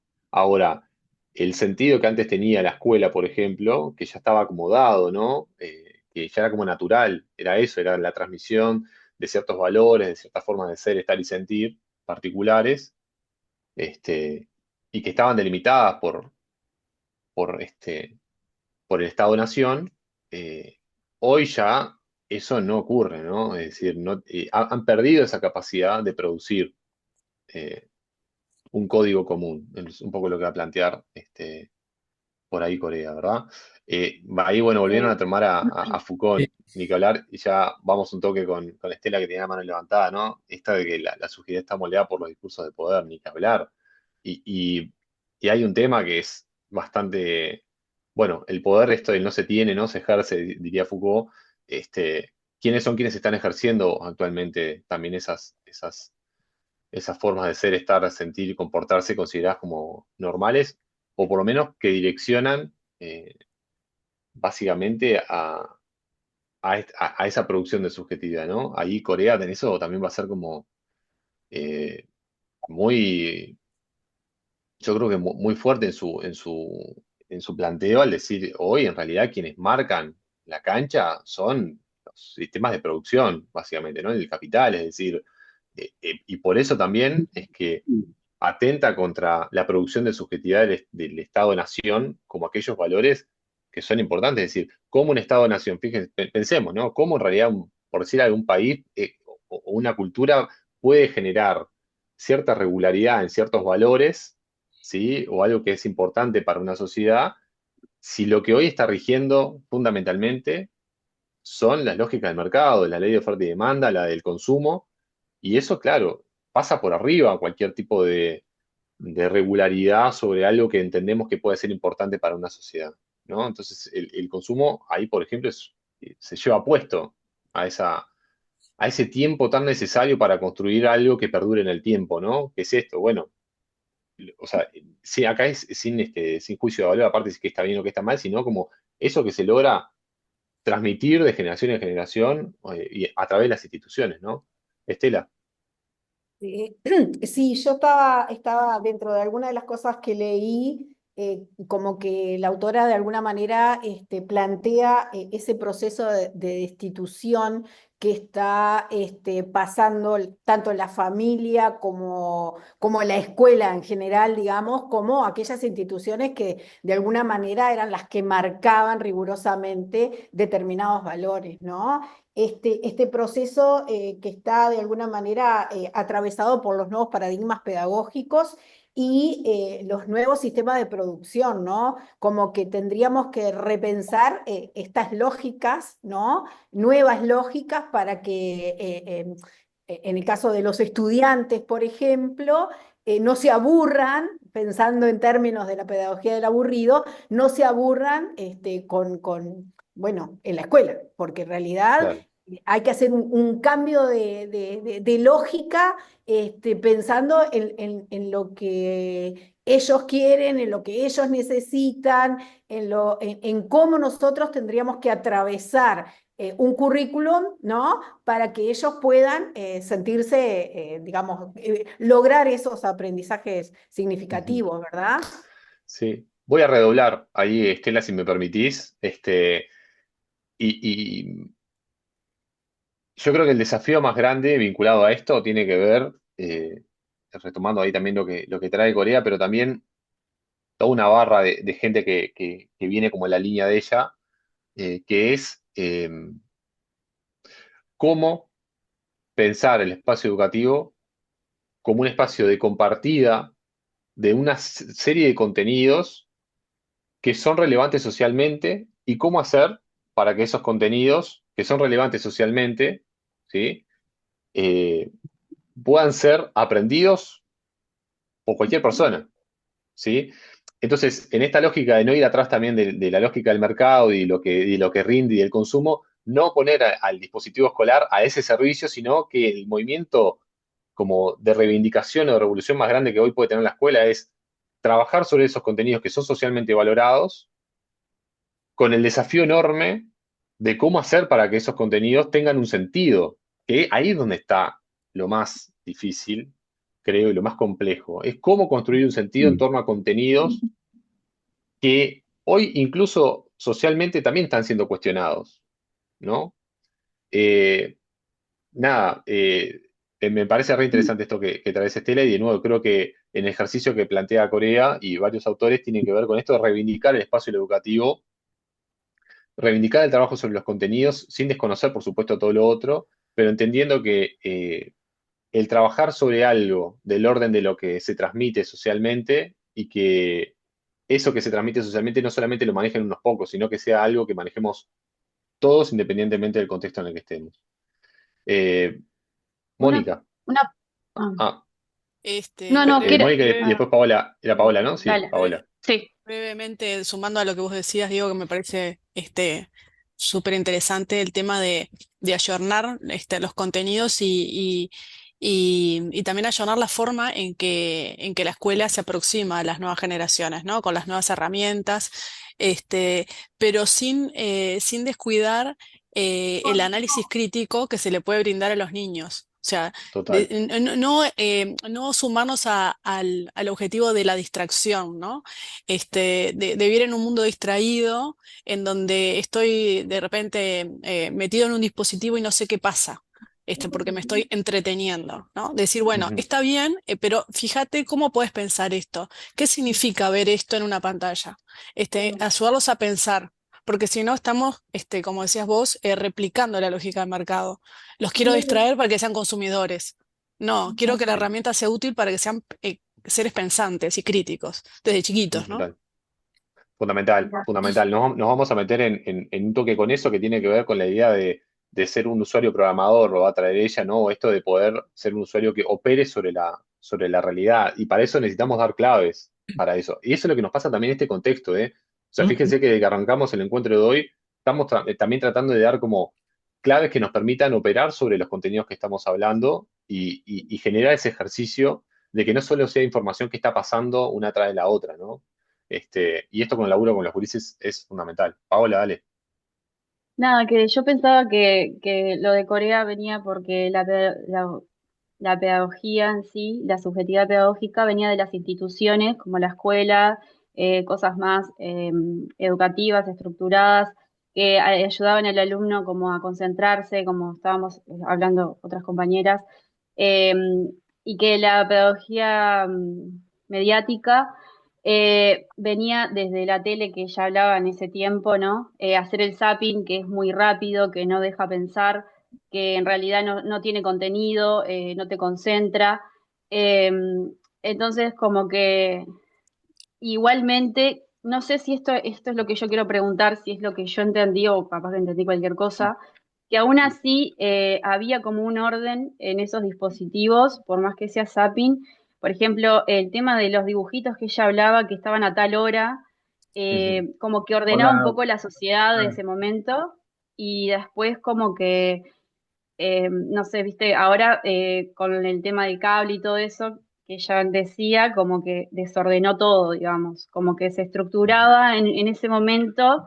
Por ejemplo, salías a las 5 de la tarde de la escuela y había dibujitos de 5 a 6 por ejemplo, y como Ujú. que estaba un poco estructurado de esa forma que después, con el tema del cable y con todos los, como que hubo más no sé si libertad o distracción, o más distracción en ese caso. Ujú. No sé si es así o yo entendí medio Ahora mal. está todo el tiempo y a disposición O sea, y ahora continua. más todavía con el tema de los celulares, TikTok y todo eso. Ni que hablar. O sea, yo creo que ahí el planteo es ese, ¿no? Es que en realidad ahora es todo el tiempo. Y eso es lo que también nos dificulta, bueno, y a quienes son padres y madres lo deben tener, o sea, muchísimo más claro, el cómo, esto que decía recién Mónica, el cómo generar, cómo estar ahí para poder generar esas operaciones sobre ese flujo de información que todo el tiempo, al que todo el tiempo estamos expuestos, ¿no? Porque antes capaz que es eso, bueno, tal yo que se volvías de la escuela o del liceo, tenías un ratito eh, para mirar la tele y bueno, y ese espacio también podía ser compartido de una manera particular. Y hoy en día eso está de nuevo totalmente difuso porque también las propias lógicas que tenemos de vida todos, madre, padre, o sea, como trabajadores, trabajadoras, también hace que a veces, yo que sé, estemos, por ejemplo, en nuestra casa trabajando. Entonces, hay como en esto de todo el tiempo con mucha información, con muchos flujos por todos lados todo el tiempo, entonces estamos, eh, por un lado eso, ¿no? Capaz que respondiendo un mensaje, al mismo tiempo preparando la cena y al mismo tiempo leyendo un texto y viendo qué está haciendo el gurí o la gurisa con el celular o tratando de ver en qué está para que justamente no quede colgado con la tele todo el día, no sé. O sea, eso es lo que le pasa a los gurises, lo podemos de nuevo también pensar en relación a esto de que nosotros ya no tenemos un tiempo delimitado o específico para las cosas, sino que muchas veces aparece todo al mismo tiempo, ¿no? Ahora, en breve nos vamos Ahí a va. meter con estas distinciones de la subjetividad mediática y pedagógica. Primero me parecía re importante situar esto de qué es la subjetividad, cómo se produce, el rol de las instituciones en eso, y ahora meternos un poquito más ¿sí? En esta idea bueno, entonces si las instituciones hoy tienen dificultades para producir subjetividad, e incluso en las instituciones clásicas como la escuela hay un tipo de subjetividad que se sigue exigiendo, como la subjetividad o lo que exige, ¿no? En términos de recursos cognitivos, afectivos, corporales, etcétera, sigue estando presente, pero articulado, o mejor dicho, al mismo tiempo con toda esta información y toda esta otro tipo de subjetividad con el que convivimos. Había alguien que tenía la mano levantada, no me acuerdo si era Mayra, disculpas, y creo que Darío también iba a hacer No, alguna intervención. yo iba a hacer algunas apreciaciones del chat, pero cuando capaz que está bueno, vos ahora seguramente vas a avanzar en esto de Sí, la subjetividad pedagógica y la mediática, que yo creo que aquí simplemente era comentar esto de Lourdes había hecho, bueno, la subjetividad pedagógica requiere de la memoria, la atención, la concentración, ¿no? Que es como, bueno, las operaciones que tenemos que hacer desde el dispositivo de lo escolar y que promueve ese tipo de subjetividad, ¿no? Es una subjetividad más sólida, ponía, mientras que la subjetividad mediática es inestable y no requiere de los aspectos antes mencionados. Yo creo que simplemente ahora cuando Diego sí, pueda volver, capaz que con la presentación, así esto de ir viendo sí. qué es la subjetividad mediática y la pedagógica, no es que una sea mala y otra sea buena, ¿no? Sino que requiere operaciones, formas de estar en el aquí y ahora y formas de actuar y formas de estar en el mundo diferente. O sea, y quizás es entender, ¿no? Qué subjetividad está de alguna manera cada dispositivo, dispositivo de lo escolar, está Ujú. como promoviendo o está provocando, ¿no? Y qué cosas le exigen a los gurises o nos exigen a nosotros los adultos para poder eh, aprender, ¿no? Ahí va. Eh, mucho spoiler en Mucho, el mucho, mucho. chat pero estamos, es eso, estamos ahí. Yo insisto en esto de situar esta idea de la subjetividad de las instituciones para ahora poder meternos de lleno en el tema. Tenemos hasta 10:15, ¿verdad? Sí. Bien, perfecto. Pero bueno, lo bueno cuando pasan estas cosas es que, nada, la presentación se hace más corta porque ya van surgiendo las cosas, así que yo contento. Esto es lo que estamos hablando, ¿verdad? No lo vamos a repetir. Las definiciones las trajeron muy bien y creo que lo que estuvimos recién problematizando hacia a esto mismo. Esto queda, después se los compartimos, ¿tá? Este, perdón. Esto creo que lo decía, a ver qué fue, Franco, creo que, si mal no tengo el nombre, lo decía hace un ratito, si mal no recuerdo. Esto que las instituciones, los dispositivos obligan a los sujetos a realizar operaciones para permanecer en ellas, ¿no? Y por ahí ustedes traían en el chat, y yo lo retomo así tal cual del texto de Corea, que en realidad lo retoma de un filósofo de Buber, también quienes se cuelguen, estaría bueno que lo puedan buscar y Bichar, Martin Buber, dice, la subjetividad se instituye reproduciéndose al mismo tiempo que se reproduce el dispositivo que instituye la subjetividad en cuestión. Dicho de otra manera, el dispositivo universitario reproduce un tipo de subjetividad académica, el dispositivo escolar reproduce una subjetividad pedagógica, el dispositivo familiar reproduce una subjetividad paterno-filial, que lo traían ustedes por ahí en el chat, ¿no? Es decir, cada uno de los dispositivos va a generar un tipo particular de subjetividad o va a intentar impartir una forma particular de generar operaciones y acciones sobre eso que está dentro de ese dispositivo, ¿no? Es decir, dentro del ámbito escolar o, bueno, universitario, nosotros esperamos cuando entramos a una clase, estén todos sentados, o, bueno, en este caso por Zoom, prestando atención, con las cámaras encendidas, o, bueno, por lo menos estando acá siguiendo el tema, no abriendo el micrófono para decir qué comieron hoy o qué van a hacer hoy de tarde, ¿no? O sea, eh, interviene sobre nuestras acciones, sobre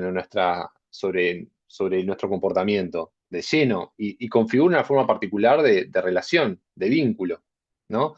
Esto que yo esté hablando con el micrófono abierto y que no que tenga que pedir la palabra, en realidad este lugar que nos ocupa como docentes, que en esta idea de la subjetividad que promueven las instituciones, se asume que hay un docente que va a hablar y que va a exponer cosas y que hay un estudiante que va a escuchar, que eso también es parte de lo que se viene problematizando, ¿no? Por ahí traían a Freire hace un rato, cosas que también se han tratado de generar otros movimientos y que no sea tan unidireccional, ¿verdad?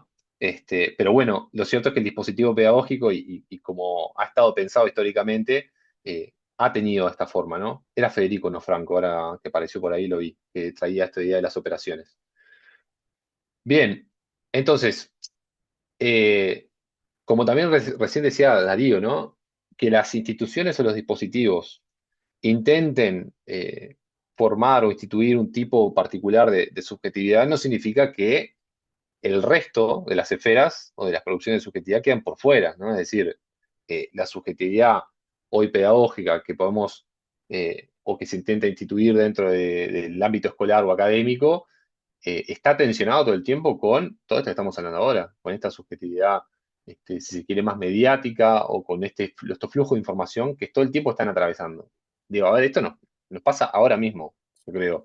No, estamos acá, me están llegando mensajes, estoy tratando de prestar atención, pero ya estoy empezando a ver que, no sé, a dónde me tengo que ir después de acá, si estoy llegando en hora, si no estoy llegando en hora, qué es lo que tengo que estudiar para el parcial, en fin, empiezan a aparecer una serie de otras informaciones que, de nuevo, si se quiere, a ver, usar la palabra conspiración puede ser muy fuerte, pero sí que atentan a veces contra lo que estamos tratando de generar acá. ¿Qué es esto, no? Y decía Darío, bueno, la concentración, la atención, el generar como el estar acá, el tratar de hilvanar una idea con la otra. Federico, dale.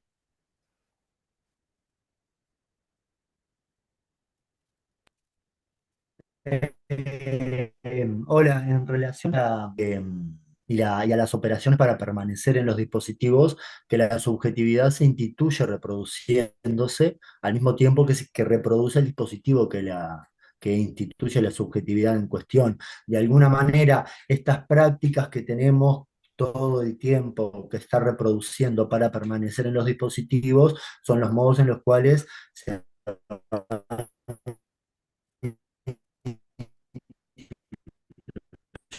yendo. Se te cortó, pero creo que Hola. se entendió. Es esta cosa, ¿no? O sea, todos esperamos que lo que estemos acá, estamos de nuevo, ¿no? Tengamos cierto tipo de comportamiento que son esperados y que a su vez legitiman el dispositivo en el cual estamos. Entonces, eso, ¿no? Lo produce y lo reproduce. O sea, no esperaríamos de nuevo, también si estuviéramos en salón A, por ejemplo, que alguien se pare arriba de una silla, una mesa y se ponga a bailar, yo qué sé. Ese tipo justamente de comportamientos, de conductas, no son las esperadas, no son las promovidas por ese dispositivo particular. Por tanto, de nuevo, el tipo de subjetividad que produce va a ir por otros caminos, ¿verdad? Que es este, ¿no? Es la atención, la concentración, el estar quieto, sentado en un espacio particular, durante un rato particular, no menor aparte, en fin. Bien, estamos en tema. Entonces, hoy decíamos, ¿no? El sujeto está naciendo, es un sujeto, perdón, el sujeto que está naciendo es un sujeto multiconectado, receptor de todos los flujos. Vuelvo a pensar en la compañera del 2004 que nació con este capítulo ahí abajo del brazo, pero agregábamos también no solamente quienes nacen, sino quienes habitamos en este momento histórico en particular, estamos atravesadísimos, pero tremendamente por todo esto. De hecho, de nuevo, yo lo pienso a veces con mi madre, que tiene casi 70 años, 67 años, maestra de formación, imagínense, el dispositivo escolar lo tenía como muy marcado, la cuestión de disciplinamiento también, pero hoy también es una mujer que está atravesada por todo esto, entonces está todo bien sí, con esa forma en la que ella también se forjó y formó y una serie de generaciones, pero hoy también esa misma persona es la que está atravesada por todo esto y estamos hablando y tenemos un intercambio y saca el celular o saca una foto o se pone a hablar de otras cosas, o sea, de nuevo, no solamente quienes nacen en ese contexto, sino, bueno, de nuevo, esto tiene que ver con todas las generaciones que la habitamos, ¿verdad? Que en algunos sentidos igual sabemos que genera más rechazo o menos rechazo, o más incomodidad o menos incomodidad, pero bueno, no podemos escapar de eso, ¿verdad? Bueno, esto un poco ya lo decíamos. Imágenes, esta imagen fue creada, por ejemplo, con inteligencia artificial, voy a citar al ChatGPT, creado con eso, le dije metáfora de la institución que se está como desvaneciendo, como que no tiene asidero, y bueno, me generó esa imagen interesante, ¿no? Para reflejar esta idea del agotamiento de las instituciones. Deseamos hoy, en el agotamiento del Estado-Nación como institución rectora, digamos, de la producción de subjetividad, por tanto, las meta-instituciones como la escuela, la familia, la iglesia, en fin, las instituciones clásicas que conocemos como reproductoras y productoras de la subjetividad, hoy están, digamos, en ese agotamiento, que es un agotamiento en realidad del Estado-Nación en su capacidad por poder producir subjetividad, y hoy lo decíamos también hace un ratito, eh, se da como un fenómeno en el que está directamente relacionado con las lógicas del mercado, ¿no? Es decir, ese agotamiento, ese debilitamiento se da por las lógicas del mercado que en realidad hacen que las formas en las cuales tenemos de vincularnos con las cosas, con las instituciones, tengan una vertiginosidad tan grande que no permiten que esto que hablamos hoy, ¿no? Que esa subjetividad o esos valores, esos que entendemos que es necesario transmitir a lo largo de las generaciones, eh, se mantenga, ¿verdad? Esto es todo lo que dijimos hasta ahora. Por tanto, ahí una de las cosas que va a plantear es que la comunicación como dispositivo en la producción de subjetividad empieza a perder fuerza, ¿sí? Y en esto también va a traer la comunicación, esto, ¿no? De la capacidad de poder transferir, de poder pasar, digamos, ¿no? De generaciones a generaciones, por ejemplo. El código, decía, operó como un elemento clave en este dispositivo, ¿sí? Ese conjunto de reglas, significados, prohibiciones, restricciones, ¿sí? Y todo esto siendo como dentro de la cuna del sentido común, todo eso hoy se genera como una institución del código. De hecho, ella va a decir algo así como básicamente, hoy el código ya no está, o sea, no existe. El código, vamos a ver, entenderlo, pensarlo como esa llave que nos permite entender y procesar lo que está pasando en el mundo, básicamente, ¿no? Hay un ejemplo que pone Corea que me parece que es muy bueno de una estudiante universitaria y una cita bibliográfica, ¿no? Y que la estudiante se confunde en la cita y cree que son temas cuando en realidad lo que está leyendo, por ejemplo, es la editorial. Entonces, ahí lo que plantea Corea es, bueno, ahí faltó el código para interpretar qué es lo que estaba pasando ahí. Entonces, el código es como una llave, es como eso que nos permite interpretar, que nos permite leer lo que está aconteciendo, lo que está pasando, lo que se está comunicando. Entonces va a decir, bueno, hay una institución del código. Es decir, eso que está ahí que nos permite entender el mensaje que quiere transmitir un emisor y va a recibir un receptor, eso que está ahí en el medio es lo que hoy está destituido, que no está permitiendo esa transmisión, justamente por lo que decíamos hace un ratito, ¿no? Y fíjense que esto es central, en realidad es un elemento clave de la subjetividad pedagógica, el tema del código. ¿Sí? Al no haber código, en realidad, al no tener esa llave, como quien dice, es difícil acceder, por ejemplo, a eso, al entendimiento de ciertos contenidos o al entendimiento de ciertas formas de estar, de ser y sentir, retomando la idea de subjetividad, en el ámbito, por ejemplo, académico, ¿no? Em, el por qué se instituye el código, a ver, capaz que antes de spoilear, ¿por qué creen que hay una institución del código? ¿Qué es lo que venimos como intercambiando? ¿Qué les parece importante resaltar en relación a esta institución? Valentino me decía bastante literal ChatGPT, sí, la verdad que sí. De hecho, después le pedí que me hiciera algo más abstracto y fue peor. En fin.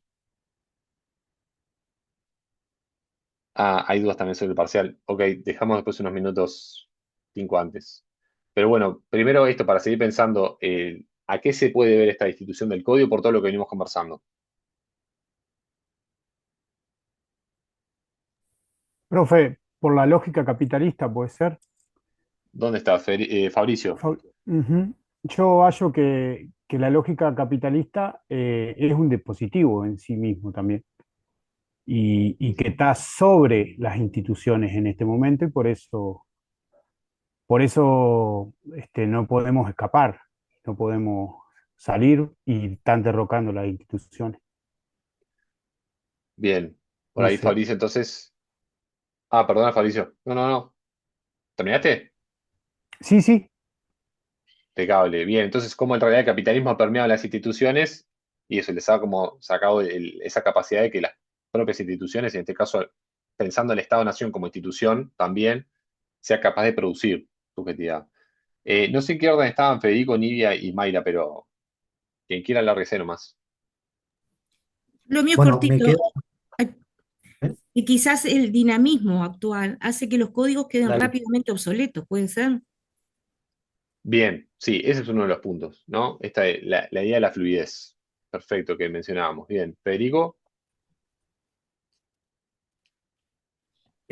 Sí, se volvía como a la idea de código en tanto la manera en la cual moverme dentro del dispositivo. ¿Sí? Un poco en relación a lo que decía la compañera, ¿sí? Creo que hay algo en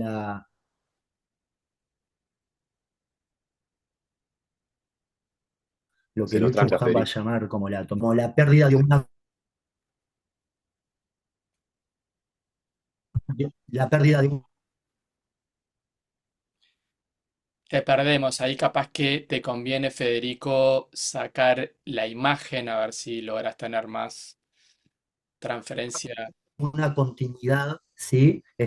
Que mejor ahí, capaz que no se me escucha mucho, estoy vivo al lado de la playa, acá en Maldonado, y cuando hay lluvia se me escucha poco. ¿Se me escucha o no? A ver, Sí, ahí así sí. veo si Ahí sí, sí, sí. enuncio. Acá mejor, bien. Sí, Eh, que las cuestiones que capaz permanecer en el código, que de alguna manera sería, a ver, lo conectaba con la idea de Byung-Chul Han de la atomización del tiempo, ¿sí? En esta cuestión de que no hay una continuidad, no hay un enlazado, sino que hay sucesos y a la vez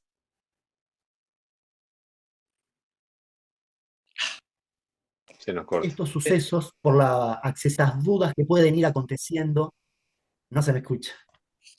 Eh, Se te va acordando, se ¿sabes, te, Federico, se no? te corta. Tiralo Ah, ahí en el chat. ahí va.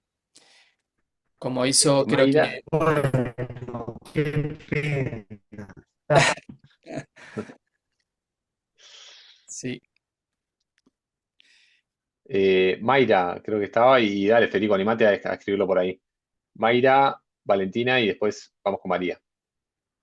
Sí, yo quería decir que para mí entender, como esto de que el código ya ha cambiado en relación a que lo que antes era significativo, hoy por hoy no transmite lo mismo, digo, cosas que eran, no sé, por ejemplo, lo que significaba ser padre o madre en su momento, cómo se podía transmitir eso, o determinadas normas o cosas que tenían sentido han perdido su representación en lo real hoy por hoy. Entonces, ese código ya no sirve, como que no se transmite, no representa lo mismo. Entonces, Ujú. no tiene valor, como que se rompe la comunicación ahí entre lo que se pretende y lo que se es, y lo que se intenta este, transmitir y lo que el otro recibe. O sea, no recibe de la misma manera, porque como ha cambiado tanto la sociedad hoy por hoy,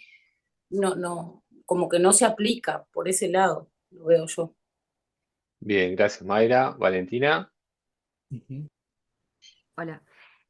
Bueno, yo lo vinculo con esto de que venimos hablando, ¿no? De un contexto en el que las instituciones están debilitadas y por lo tanto el lazo social. Y creo que tiene también que ver con la construcción del sentido. O sea, si el código del que estamos hablando comienza a ser difuso o poco estable o empieza a destruirse o esto de la fluidez que vos traías de Bauman, supongo que es de ahí, em, como bueno, si no tenemos pilares sólidos en contraposición con lo fluido, ¿cómo hacemos para construir sentido? Que perdure o permanezca, o sea, ¿cómo hacemos para entendernos, para poder generar comunidad, una institución estable, que nos dé una seguridad por lo menos de que sea estable si está todo tan fluido? No sé, lo pienso como por ese lado. Bien, perfecto. María por ahí. Y ya hacemos una síntesis y seguimos. Buen día. ¿Me escuchan bien? Sí, ¿Me escuchan? perfecto. Bien. Yo estoy pensando lo que está pasando hoy en día. Verás que voy a sacar esto. Está pasando hoy en día que hay una falta de el código ha perdido su validez porque no hay comunicación. Es decir, niños, adolescentes, mayores, está todo el mundo con los dispositivos, con los celulares, con la internet. Entonces, todos están creando un mundo individual, ¿no? No hay una comunicación, entonces está perdiendo valor la familia. Ahora está de moda esta serie Adolescencia, ¿no? Que está poniendo en relieve eso que está pasando hoy en día, que los padres no saben qué pasa con los niños, no hay límites, las instituciones escolares no pueden con los chiquilines porque también eh, al estar cada uno encerrado en su mundo, cada uno construye su mundo, ¿no? Y no saber, se está escapando de las manos todo esto ya. Por eso el código ha perdido porque, validez por eso, porque no hay comunicación. Cada uno está encerrado en sí, con su celular, con su internet, con todo esto que está pasando de esta globalización. Lo que trae Corea es muy importante porque si bien lo escribió 20 años atrás, está como Foucault, tan vigente, ¿no? Tan vigente, cada día más vigente. Si bien estamos encerrándonos en nosotros mismos, este encierro de que hablaba Foucault también, ¿no?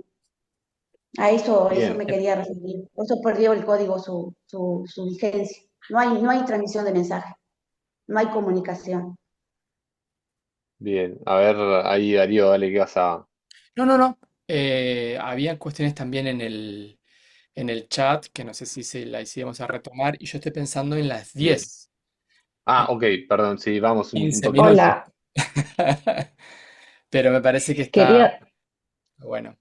Sí, hola, soy Jacqueline. Lo que pasa que quería decir una cosita, lo que pasa que no sé dónde está para levantar la mano. dale. Estuve buscando, no sé si me escuchan.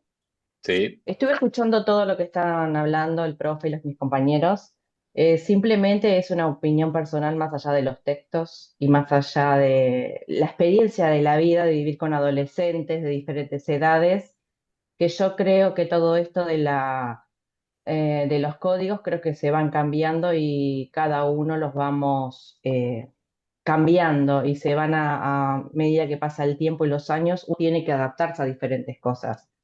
Creo que lo de la inteligencia artificial vino para quedarse y pienso que más allá de que es una excelente herramienta si se sabe usar y se sabe preguntar, tenemos que enseñarlo a los chicos cómo usarlo, cómo estudiar y sacar lo bueno de la inteligencia artificial. Y más allá de que los chicos están con el tema del celular, tengo sobrinos adolescentes que empezaron la facultad, tengo mis hijas, bueno, y creo que nosotros somos los que tenemos que poner determinadas reglas y determinadas cosas para que ellos aprendan a usar el celular, la inteligencia y compartir los momentos en familia sin las tecnologías en la mesa. Y bueno, y pasa, esto es una opinión personal, lo que yo trato de hacer con mis hijas Ujú. y mis sobrinos. Entonces creo que enseñarles a usarlas, pero también poniéndole límites y explicándoles e intentando que aprendan a usarlas para estudiar, para sacarle el uso para el estudio. Entonces Bien. creo que eso de los códigos, yo creo que el código es algo que está, pero que uno lo va cambiando. Es diferente el código que tenía por ejemplo, mi madre al que tengo yo, al que tengo mis hijas. Entonces uno tiene que ir como ayornándose, cambiando, y eso es algo que va cambiando. No lo veo como algo fijo, a no ser que sea una ley o algo por el estilo. Eso quería decir nada más. bien. Gracias. Eh, Gracias, Jacqueline. Hay preocupación por el tema del parcial y cuestiones, de verdad, 10 minutitos y en 5 minutos Daría se los explica perfecto. Y aparte de información en Leva está muy bien, pero digamos, le damos un lugar para explicarlo. Rocina, igual querías decir algo y ya seguimos. Sí, yo, perdón, después bajé la mano porque como empezaste a hablar del parcial dije no, para no, no, escuchaba a Jacqueline y yo estoy muy parecida a ella con hijos adolescentes. Y ella dice en un momento hay que enseñarles a usar la tecnología para... Yo no sé si estoy tan de acuerdo con eso o es algo que me lo pregunto todo el tiempo, porque en realidad ellos usan la tecnología mejor que nosotros. Entonces, ¿qué es lo que les queremos enseñar? Sí. Yo- Acá, a ver, dale, digo, porque yo creo que está bueno. esto que se están generando, porque me parece que son temas que nos interpelan desde las prácticas que cada uno tiene Perdón que como te voy a asimilado, interrumpir. pero no, Jacqueline, perdón, Sí, porque estamos en un dale, contexto dale, dale, dale. académico. Perdón, Jacqueline. Quizás acá yo creo que el sentido, me parece, por eso está buenísimo y tiene que ver, acá estamos como intentando ver la dimensión subjetiva, ¿no? Que se produce, que los dispositivos escolares producen, ¿no? Y de alguna manera, cómo esa dimensión subjetiva genera determinadas consecuencias en el aprendizaje. Digo esto porque me parece que está buenísimo esto que se ha generado, ¿no? Porque, bueno, tiene que ver con el efecto de las tecnologías en las prácticas cotidianas, pero para no irnos de tema. Y me parece que sí ustedes tienen ahí como otros contextos desde donde poder generar estas interacciones que son bien significativas. Pero digo para que de alguna manera podamos como centrarnos en lo que nos interpela, que es en esto de los procesos como de enseñanza y aprendizaje, cómo algunos dispositivos de lo escolar generan una determinada subjetividad, ¿no? Con esto que Diego nos venía como interpelando, eh, y esa subjetividad genera una serie como de operaciones. Y ahí estaba la pregunta de por qué se destituye el código, ¿no? Ahí está. No, como siguiendo en esa línea, iba Darío, perdoná. Ibas a decir algo más, perdona, No, porque no, vi no. como que está. Que es esto que un poco veníamos hablando, a ver, como empezándolo a bajar en esto de las instituciones y de la subjetividad pedagógica y mediática, decíamos, bueno, es tal cual, esta idea del flujo continuo de información lo que en realidad genera es como una anulación de la dimensión temporal-espacial de la comunicación, es decir, el tiempo y el espacio en el que se transfiere algo, ¿sí? La comunicación llevado a esta idea del transferir valores, formas de estar, de sentir, de estar, ¿sí? Todo esto que veníamos conversando hoy. Por tanto, al no dar lugares, en realidad nosotros estamos con el medio de toda esa conexión con la red, ¿no? Y es difícil, también lo que decían ahí en el chat, como identificar cuál es en realidad el emisor y el receptor. Esa dinámica es la que se vuelve tan compleja y la que dificulta, o mejor dicho, la que destituye el código. ¿Sí? No está claro de nuevo, los emisores y los receptores están todo el tiempo en movimiento, la información está constantemente atravesándonos y nosotros somos parte también de la producción de esa información, y eso es lo que dificulta esa constitución del código y esa transmisión. Recuerden el código que puede ser como una especie de llave que nos permite entender qué es lo que está pasando, cuál es la información que se está, o qué es lo que se está tratando de comunicar, cuáles son las claves que tengo para entender lo que se me está transmitiendo, ¿sí? De esto ahora no, la idea era abrirlo un poquito, pero bueno, ya fuimos abriendo también, pero bueno, además de lo que estamos haciendo acá, ¿en qué más están? Y ahí lo veníamos hablando, ¿no? Seguramente capaz que respondiendo un WhatsApp, scrolleando un poco en el celular, en fin. De hecho, yo le decía ayer a Diego, vos mirá, yo cuando estaba preparando la clase, todas esas son mis pestañas que tenía abiertas. Mientras armaba la clase, leía un documento, revisaba otra cosa, escuchaba este, algún audio, en fin, ¿no? O sea, estamos inmersos, digamos, en este constante fluir. Entonces, sintetizando cosas que ya hablamos, quiero dejar claro esto, son cosas que ya hablamos. Hablamos de la subjetividad mediática y pedagógica, la subjetividad pedagógica como esas prácticas que suponen, o sea, que esperan y a la vez producen conciencia, memoria y saber, estar acá, prestar atención, recordar, hilvanar una idea con la otra, un texto con el otro, asociar temas con conocimientos que ya tengo de antes. Hoy hasta se mencionaron pila de autores, Byung-Chul Han creo que salió hasta hace no mucho, también un autor que sirve mucho para pensar todo esto. Recomiendo La Sociedad del Cansancio, es tremendo libro. En definitiva, el dispositivo pedagógico lo que espera es que eso, que logremos conciencia y que haya una hegemonía sobre la percepción. De nuevo, yo estoy leyendo en el Bondi, ¿tá? Esto también es subjetividad pedagógica, estoy leyendo en el Bondi y tengo que en realidad tratar de aislar todo aquello que atenta contra mi concentración de poder leer, ¿sí? Hay una idea de eso, de mucha información, de mucha sobreestímulo de mi percepción, de visual, auditiva, sensorial, Y todo eso lo tengo como que tratar de, de aislar para poder concentrarme, atender y de nuevo, y favorecer estos procesos que decíamos de conciencia, de memoria y saber.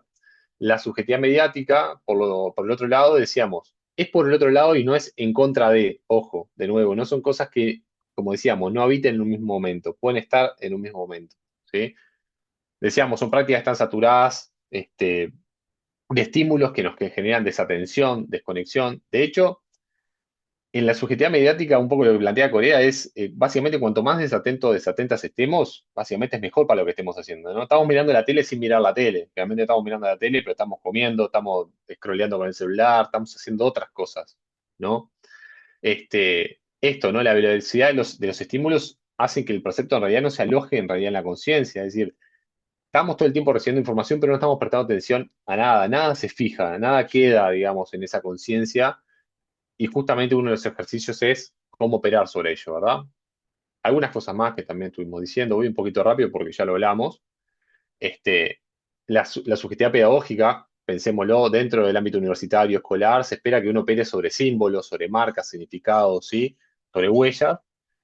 Hay un tiempo acumulativo, ¿sí? Esto que decíamos, cada momento en realidad tiene un sentido previo a algo que va a venir después. Es decir, yo estoy leyendo y lo que leí antes en las hojas previas, en los párrafos previos, pero también en contenidos o conocimientos previos que yo tengo, cómo en realidad se anudan con los nuevos que estoy incorporando. Y por otro lado, en esto la subjetividad mediática, que en realidad lo que aparece es el discurso mediático, ¿sí? La imagen y la opinión están por sobre, justamente sobre la conciencia y la operación, ¿sí? Esto de que requiere exterioridad y descentramiento, esta cosa de no estar ahí en realidad es un como sí, ¿sí? Y hay una idea de la puntualidad del instante, todo el tiempo se está actualizando con información nueva.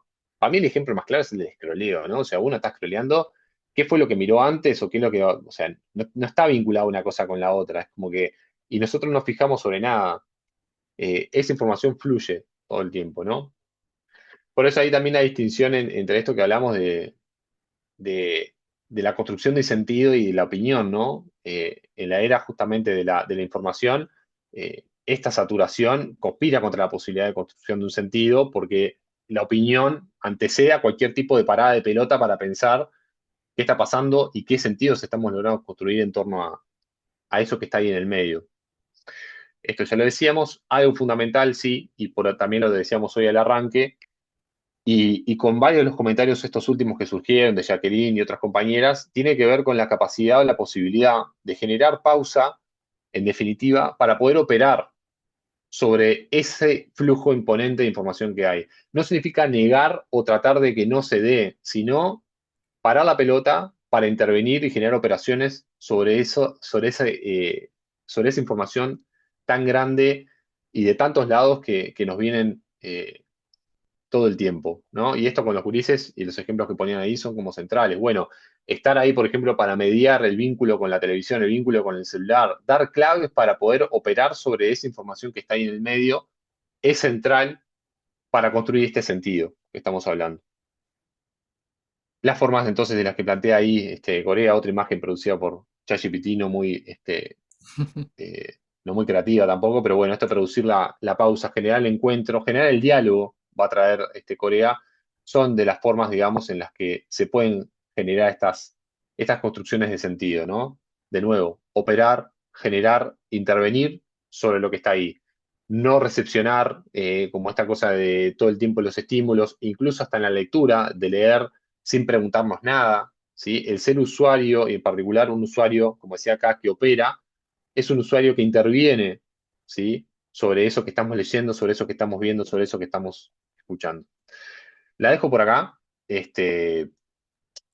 Creo que gran parte de lo que traje en estas últimas diapositivas, en realidad las estuvimos conversando a lo largo del encuentro de hoy, y esto es simplemente una síntesis, me parece, también de lo que fue de nuevo, el intercambio que tuvimos, que desde ya les agradezco muchísimo la apertura y el tremendo intercambio que tuvimos.